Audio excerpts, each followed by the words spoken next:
Magandang araw po sa inyong lahat. Sa ngalan ng lahat ng mga senior citizens na hindi nabibigyan ng tamang benepisyo sa Pilipinas, ako po ay nananawagan to the Office of the Republic of the Philippines President Ferdinand Bongbong Marcos, Senator Raffy Tulfo, at sa kagawaran ng DSWD, Department of Social Welfare and Development.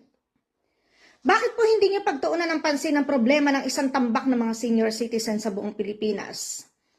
Pag hindi ka alyado ng mga mayor, out sa listahan. Pag hindi bumoto sa kapitan, out sa listahan. Pag hindi ka mag-anak ng tagalista, hindi kasali ang mga kawawang senior citizen.